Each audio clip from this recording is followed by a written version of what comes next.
Hello there, welcome to HFY Quantum Pro. Here, helping one another makes the universe smarter. So, what we are waiting for? Let's begin our story. The crate of medical supplies slipped from the hover dolly and cracked against the floor, spilling bandage rolls across the corridor. Danny Okafor swore under his breath and dropped to one knee to gather them. That was when the first explosion hit. The floor buckled, lights died, then flickered back in emergency red. A sound like tearing metal screamed through the walls of Kovari Station, and then every alarm in the sector went off at once. Danny left the bandages on the ground and ran. His earpiece crackled. Bram's voice came through, high and tight with panic. Danny, we got pirates. 3 hull breaches. They are cutting through the market levels. Get back to the ship now. On my way, Danny said, but the corridor ahead was already filling with smoke. Bodies pushed past him, dozens of species all running in the same direction, toward the escape pods on the upper ring. A Pelian trader knocked him sideways. A group of Mavari dock workers shoved through without looking. Danny fought against the current, heading down instead of up. The docking bay, where Bram waited with their cargo hauler, was 2 levels below. He knew a shortcut through the maintenance corridors. He ducked through a side door and dropped down a service ladder. The lower level was worse. Ceiling panels had fallen. Water pipes had burst and flooded the walkway ankle deep. The emergency lights here were dead. Danny pulled out his hand torch and kept moving. Then he heard it did a small sound, almost lost beneath the groaning of the station. A clicking, whistling cry. Not mechanical, not structural. Something alive. Danny stopped. He turned the torch toward a collapsed section of wall where support beams had fallen in a tangle of metal and wiring. The sound came from underneath. He knelt and pulled at the debris. A beam shifted, and he saw her, a child. Pale blue skin, for thin arms, wide silver eyes reflecting his torchlight. Savannah. She was pinned at the waist by a fallen panel, trembling so hard her clicks came out in stuttered bursts. Her translator device was shattered on the floor beside her. Hey, I see you, Danny said softly. He held up both hands, palms open. I'm going to get you out. She did not understand his words, but something in his voice made her go still. She watched him with those huge silver eyes as he worked. He braced his shoulder under the heaviest beam and pushed. His back screamed. The panel shifted just enough. He reached in and pulled her free. She was so light. Her arms wrapped around his neck immediately, and she buried her face against his shoulder, clicking rapidly. Danny held her with one arm and grabbed his torch with the other. Okay, we are moving. The route to the docking bay was gone. The corridor ahead had collapsed entirely, a wall of twisted metal blocking the path. Danny turned back and found an alternate route through a maintenance shaft. He crawled one-handed, the child clinging to him, until they emerged into a wider passage. Another explosion. Closer this time. The station shuddered, and Danny heard a sound above them that turned his blood cold. The deep, slow groan of a bulkhead failing. He looked up. The ceiling was buckling. A massive section of reinforced plating was bending downward, bolts popping one by one. It was going to come down right on top of them. There was no time to run, no doorway to dive through, nothing but open corridor. Danny dropped to the floor. He put the child beneath him, curled his body over hers, wrapped both arms around her head, and pressed his forehead against the ground. That he did not think about it. There was no calculation, no weighing of odds. A child was under him, and something heavy was falling, and his body was the only shield available. The bulkhead came down. Metal hit his back like a hammer from the sky. He heard his ribs crack. He felt the impact drive the air from his lungs. Pain turned his vision white. The child screamed beneath him, a high whistling sound that cut through everything. But she was alive. He could feel her trembling against his chest. His arms were still around her. More debris fell. Something struck his head. The white turned to gray, then to black. The last thing he felt was 4 small hands gripping his shirt, and the last thing he heard was her clicking, fast and desperate, like a heartbeat made of sound. Then nothing, until there was something a feeling of movement. Cool air that smelled like rain falling on warm stone. A surface beneath him that was soft but alive, pulsing gently against his back. And voices, Danny opened his eyes. Just a crack. Just enough. Figures stood around him.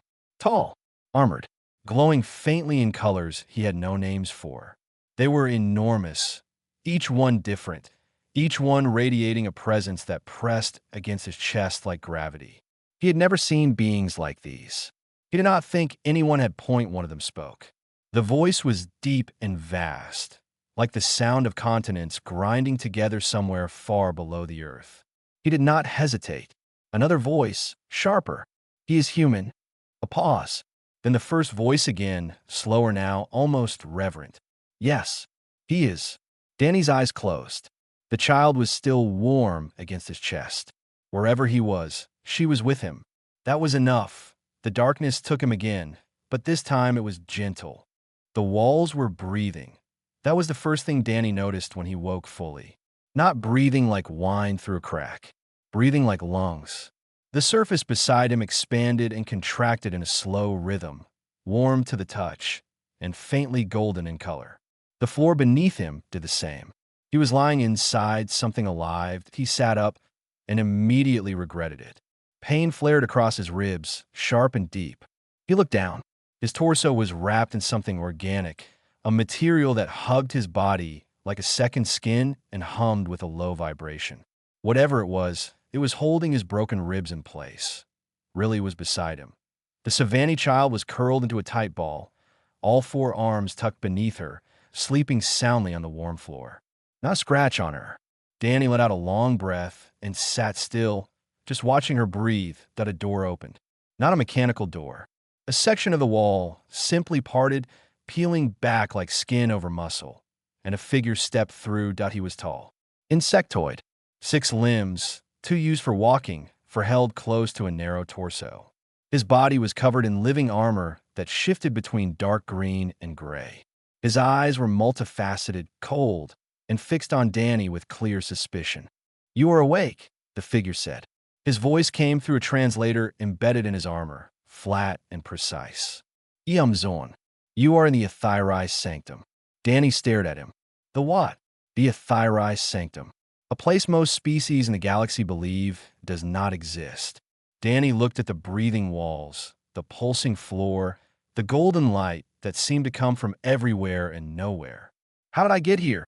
"We brought you." The Guardians were already monitoring Kovari Station. "We detected the raid before it reached the hull.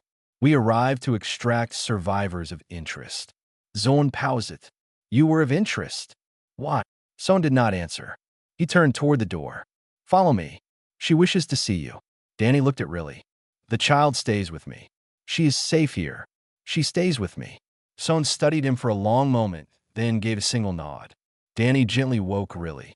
She blinked those silver eyes, saw him, and immediately climbed into his arms. He carried her through corridors that breathed and pulsed around them, past windows that looked out onto a sky filled with light from a dying star. The central chamber was vast. The ceiling rose so high it disappeared into shadow. The walls here were covered in images that moved slowly, like memories carved into living tissue. Figures from dozens of species, frozen in moments of action. And at the center stood Grandmother Valus. She was enormous, 3 times Danny's height. Her body a complex architecture of chitin and flowing limbs, wrapped in ceremonial armor that was more alive than anything else in the room. It shifted from deep blue to gold as she turned to look at him. Her face, if it could be called that, held 2 great luminous eyes that seemed to contain centuries. Danny stopped walking. Riley pressed closer to his chest. "Danny Okafor," Valus said. Her voice came through the room itself, the walls carrying it, deep and layered. "Human, Karbohode, former emergency medic. You have spent your short life moving through the spaces between worlds, carrying things from one place to another." "That is about right," Danny said. "And yet on Kovari Station, when the ceiling fell, you did not carry cargo. You carried a child." Danny said nothing. Valus moved closer. Each step made the floor ripple. The HFY Guardians have watched every spacefaring species for thousands of years. We observe. We wait. We look for one thing. What thing? The willingness to die for a stranger's child. without thought, without calculation, without hope of survival or reward. The chamber was silent. Riley clicked softly against Danny's neck. Valus continued. Many species protect their own young. Some protect the young of their allies. Almost none will shield an unknown child of an unknown species with their own body when death is the only likely outcome. She leaned down, and Danny felt the weight of her gaze like pressure on his skull. Your species is violent. You live such short lives. You fight over land and resources and ideas. You are reckless with your own survival in ways that baffle every civilization that studies you. She paused. And yet you did what only 3 beings in this entire cycle have done. You covered that child, and you did not think about yourself at all. Danny swallowed. She was scared. She was stuck. I was there. Yes, Valus said, and her armor shifted to a color Danny had never seen, something between silver and light. That is exactly the point. She straightened to her full height, towering above him like a cathedral. The Aethiri Guardians wish to offer you something, Danny Okafor. Something that has never been offered to a human in all the centuries we have kept watch. Danny held really tighter. What is it? Valus looked at him with those ancient eyes. That, she said, you will learn tomorrow. Tonight, rest. The sanctum will care for you. The walls pulsed gently, and the golden light dimmed to something soft and warm. Danny stood there holding a sleeping alien child in a place that should not exist, surrounded by beings older than his entire civilization. He had a feeling that tomorrow was going to be a very long day. Riley would not let go of his hand. She had learned to walk beside him instead of being carried, but her upper 2 arms stayed locked around his wrist at all times. Her lower 2 arms swung free, reaching out to touch the living walls as Sohn led them through the deeper corridors of the sanctum. The walls here were different. They were covered in carvings that moved, not mechanical movement. The images shifted like slow dreams, showing figures from species Danny had never seen performing acts that needed no translation. A winged being pulling a drowning creature from Blackwater. A stone-skinned giant stepping between a collapsing structure and a group of small, fragile things. A serpentine figure coiling itself around a dying star to shield a planet below. Every guardian who has ever served, Sohn said, not looking back. Their moments of choosing are recorded here. The sanctum remembers. Danny counted the images as they walked. Hundreds, maybe thousands. Each one showed a different species, a different world, a different crisis. And in every single one, someone had put themselves between danger and something smaller. How old is this place? Danny asked. Older than your species has had language. Sohn said. He stopped at a junction where 4 corridors met.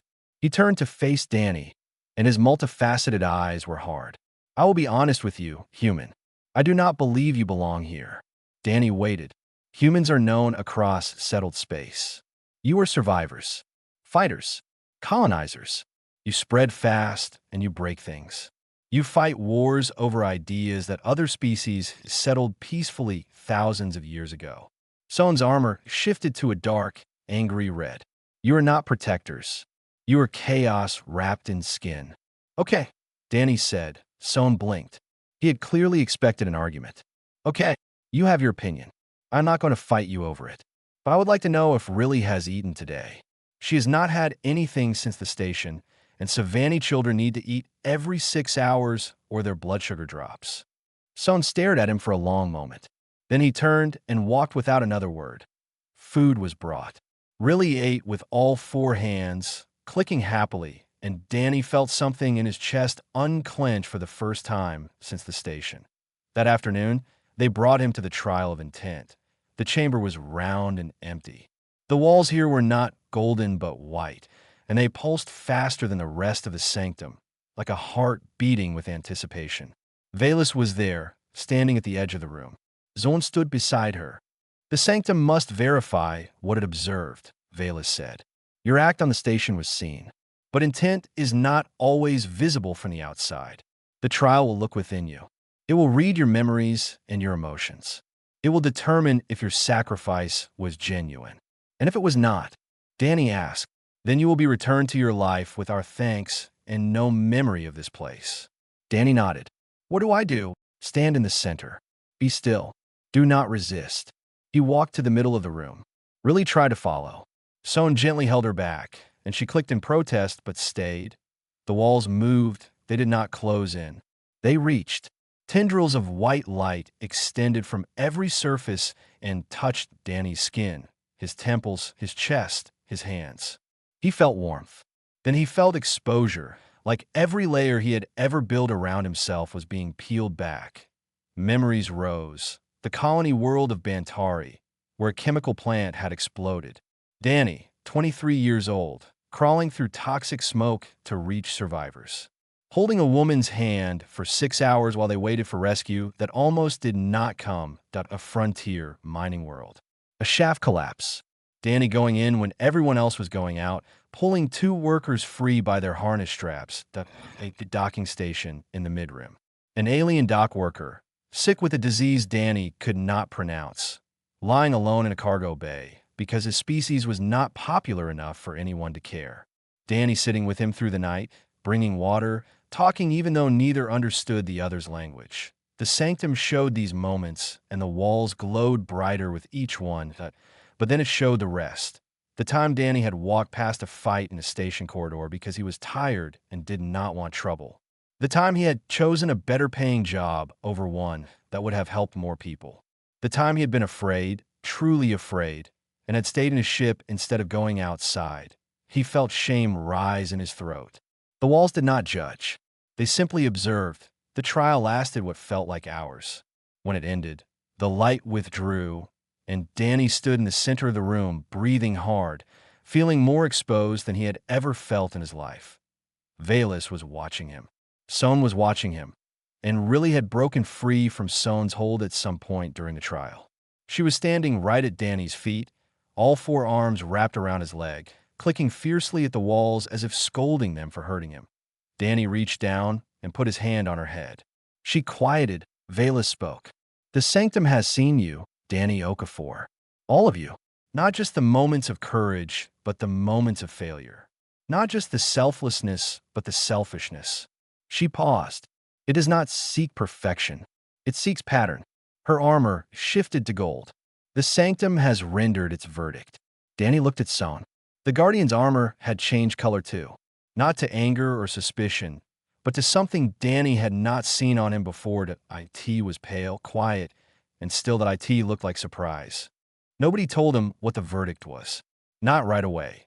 Velis simply turned and left the chamber, her massive form disappearing through a wall that opened and sealed behind her like a mouth closing. Sohn followed without a word, his armor still that strange pale color. Danny stood in the center of the trial room, with Riley attached to his leg, and absolutely no idea what had just happened at a section of wall open to his left. A corridor, lit in soft amber, leading back to the room where he had first woken up. An invitation, apparently. He picked up Riley and walked. That night, lying on the warm living floor with the child sleeping on his chest, Danny stared at the ceiling and tried to feel something other than exposed. The trial had pulled out everything. Every good thing and every bad thing. Every moment he was proud of and every moment he wished he could bury. And the sanctum had seen all of it without comment, without praise, without punishment. He did not sleep well. In the morning, Velis sent for him. The central chamber was brighter now. The images on the walls moved faster, as if the sanctum itself was energized. Velis stood in the center, and beside her was something Danny had not seen before, a pedestal of living tissue, pulsing with light, and on it lay what looked like liquid metal. It moved on its own, shifting and rippling, catching the golden light and throwing it back in colors that did not exist in nature. It was alive. "The sanctum has accepted you," Velis said. "You are to be offered the mantle of the Guardian." She gestured toward the pedestal. "Living armor. It will bond with your body. It will become part of you. It will extend your life, sharpen your senses, and mark you as a protector recognized across all Guardian-allied space. No force in the known galaxy will harm those you shield while you wear it." Danny looked at the shifting liquid. "What is the cost?" Velus's armor shifted to a deep, serious blue. The mantle is permanent. Once bonded, it cannot be removed. It will change your biology over time. You will age slower than any human has ever aged. You will outlive everyone you currently know. She let that sit, and you'll be called. When the Guardians identify a threat to vulnerable populations, you will be summoned. You cannot refuse those calls. This is not a gift, Danny Okafor. It is a duty that will last longer than you can currently imagine. Danny stared at the mantle. It stared back in its own eyeless way. Can I still haul cargo? Velus went still. Her armor flickered through 3 colors rapidly. Then a sound came from her that shook the floor, deep and rhythmic and layered. It took Danny a moment to realize she was laughing. The walls of the sanctum vibrated with it. Sohn, standing near the entrance, looked like he had been struck. In 400 years, Velus said, no candidate has ever asked me that. Later, Sohn found Danny alone in a corridor overlooking the dying star outside. Riley was napping in their room. The two stood in silence for a long time. The trial showed me something, Sohn finally said. His voice was different, quieter. Your memories, when the ceiling on the station was falling and you covered the child. What about it? There was no hesitation. None. Not a flicker. Zorn's armor shifted uneasily. Every candidate we have ever tested shows at least a moment of self-preservation before they act. A flash of fear. A split second where the body says run and the mind says stay. That conflict is normal. It is expected.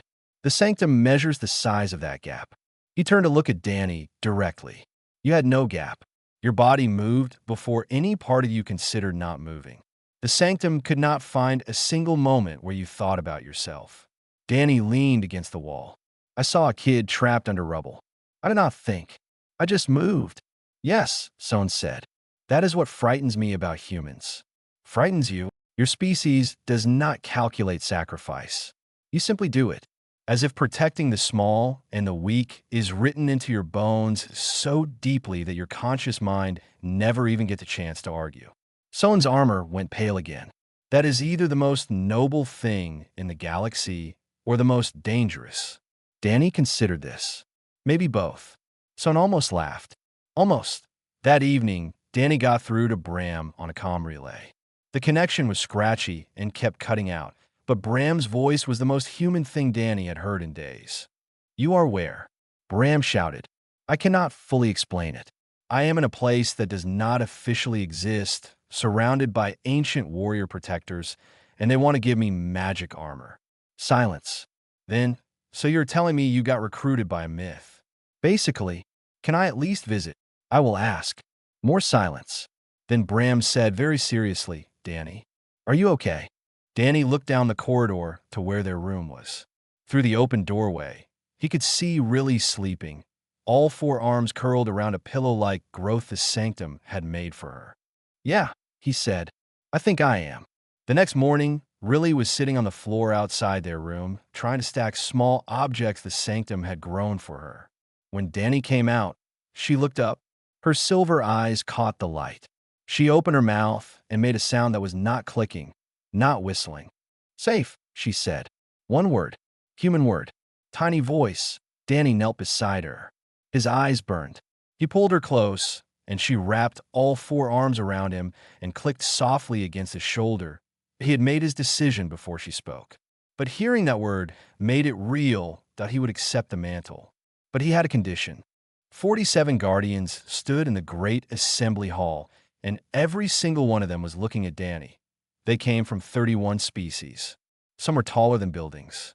Some hovered in the air on wings that hummed with energy. Some were made of what looked like living rock. Others of flowing water held in shape by will alone. Each one wore living armor that glowed with the light of centuries. The youngest among them had served for 300 years. The oldest had watched stars die. Danny stood in the center of them all. He was 5'10", weighed about 80 kilos, and had a bruise on his forehead from a collapsed ceiling. He had never felt smaller in his life. Velus stood at the head of the assembly, her armor blazing gold.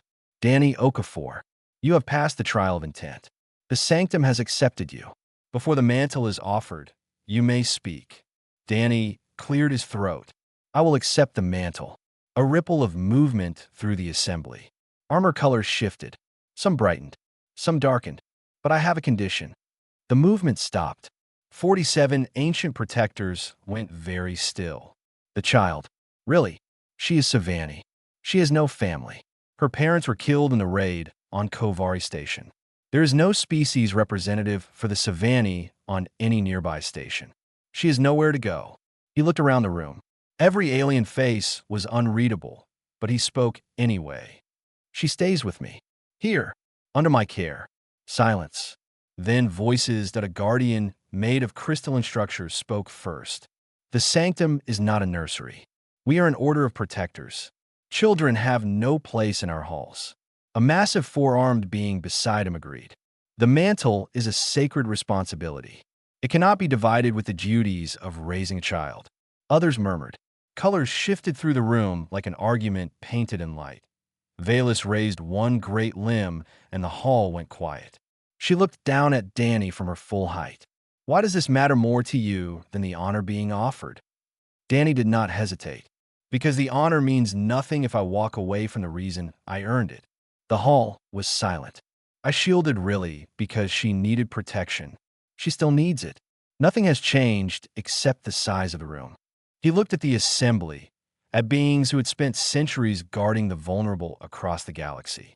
If you are truly protectors, then protecting one orphan child should be the simplest decision you have ever made. Nobody spoke. The living walls pulsed slowly, as if the sanctum itself was holding its breath. Then Sohn stood. He stepped forward from his place near Valus, and his armor shifted to a color Danny had not seen before. Bright, clear, like morning light through clean water. I have resisted this human at every step, Sohn said. His voice carried through the hall. I questioned his presence. I doubted his worth. I told him to his face that his species did not belong among us. He turned to face the assembly. In all my years of service, I have never seen a candidate use their moment of recognition to advocate for someone other than themselves. He stands before the most powerful protectors in the galaxy, and his only demand is for a child who cannot speak for herself. Zorn's armor blazed. This is the proof the sanctum already showed us. This is what it means to protect without calculation. I stand for the human. The silence that followed was different, heavier. Danny watched as, one by one, the Guardians shifted their armor to the same bright color Sohn had chosen. The vote was unanimous. Riley would stay. They brought her into the chamber for the bonding ceremony. She sat on the floor near Valus, watching with those wide silver eyes as Danny stepped toward the pedestal where the mantle waited. The living metal moved toward him before he touched it. It flowed off the pedestal and onto his hands like warm water. It crawled up his arms, across his shoulders, down his chest and back. It wrapped around his legs, his feet, his neck that hurt. Not the sharp pain of injury, but the deep, burning pain of something fundamental changing. He felt it sinking into his skin, merging with muscle, threading through bone. His senses sharpened until he could hear Riley's heartbeat from across the room. He could feel the pulse of the sanctum beneath his feet like the breathing of a living planet that he did not cry out. He stood with his jaw clenched and his fists at his sides, and he let it happen. When it was done, he looked down at himself. The armor covered him like a second skin, and it glowed. Amber. Deep, warm amber, like sunlight through honey. Valus looked at him with something in her ancient eyes that might have been wonder. Each mantle reflects the nature of the one who wears it. In all our history, we have never seen this color. What does it mean? Danny asked. Amber is the color of warmth, Valus said. The color of something that gives light without burning. Riley stood up. She walked across the chamber floor to Danny, reached up, and placed one small blue hand against his glowing chest. The armor pulsed gently under her touch, and she clicked once, softly. Then every light in the sanctum flashed, an alert, a signal from beyond the cloaked star. Valus turned, and her armor went sharp red. A colony world on the far rim. Under siege, vulnerable populations are trapped. She looked at Danny. His amber armor reflected in her ancient eyes. Your first call, Guardian. The colony world of Hidari was on fire. Danny could see it from the drop bay of the Guardian vessel, a green and gold planet now scarred with lines of black smoke rising from burning farmland. Below, fields that had fed millions were turning to ash. Somewhere down there, hundreds of civilians were trapped in shelters with no way out. A warlord fleet hung in orbit. 6 cruisers, armed and ugly, built for one purpose. They did not conquer worlds.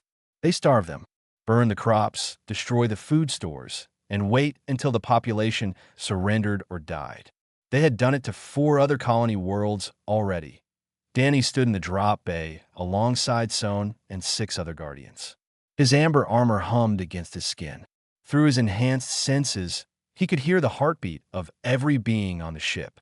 He could feel the heat of the burning planet below through the hull. Behind him, above the bay, Riley watched from the observation deck.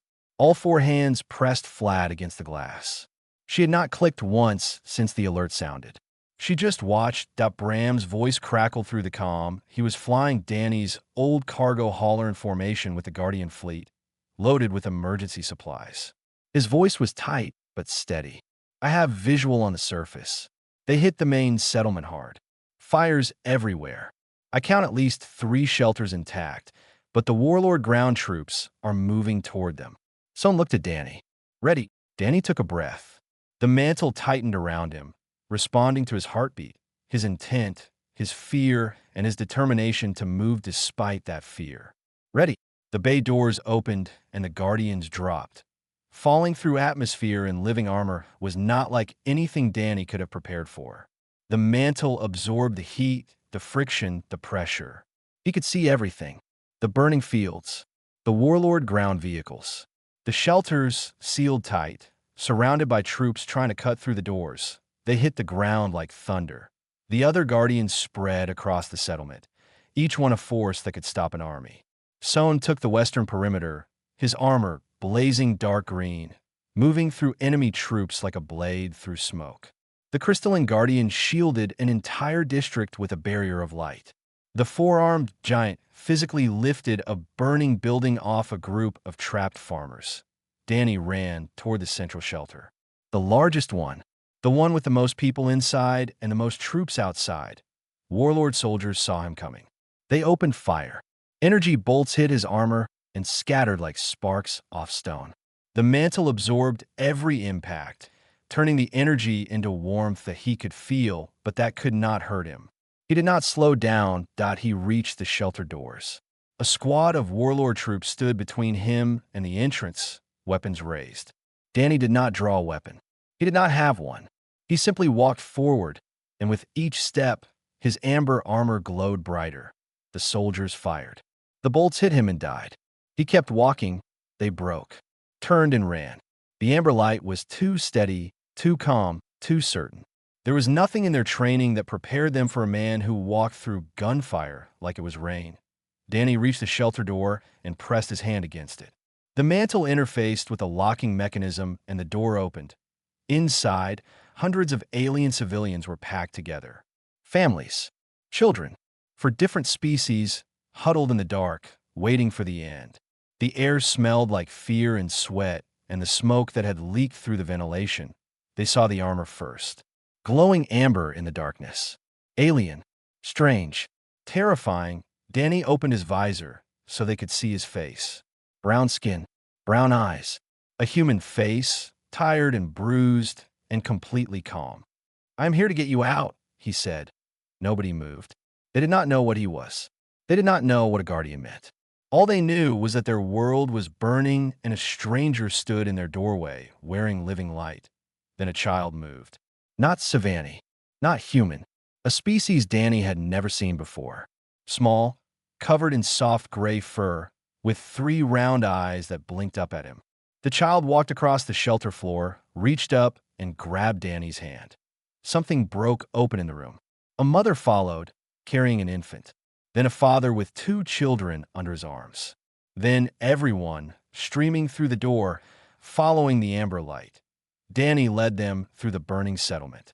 His armor absorbed heat, shrapnel, and a direct energy blast from a warlord sniper that would have killed 20 people behind him.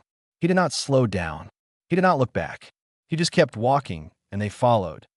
Bram brought the cargo hauler down in a cleared field outside the settlement. He threw open the bay doors and started loading civilians before the landing gear had fully extended.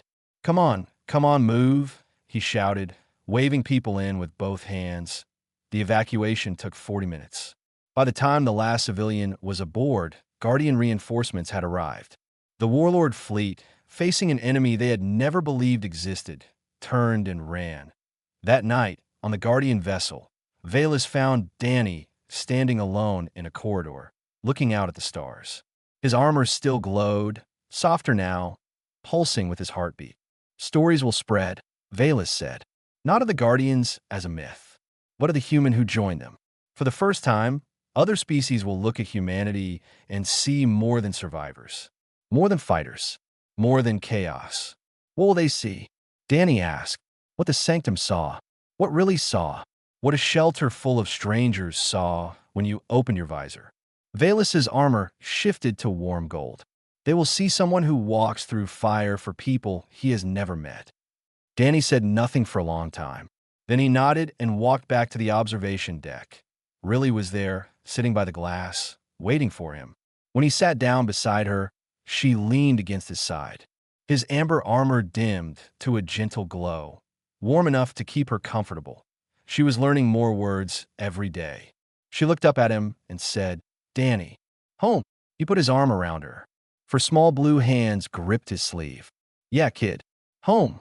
Outside the glass, the Guardian vessel moved through deep space, a ship of legends carrying within it a cargo hauler from Earth who had become something the galaxy never expected.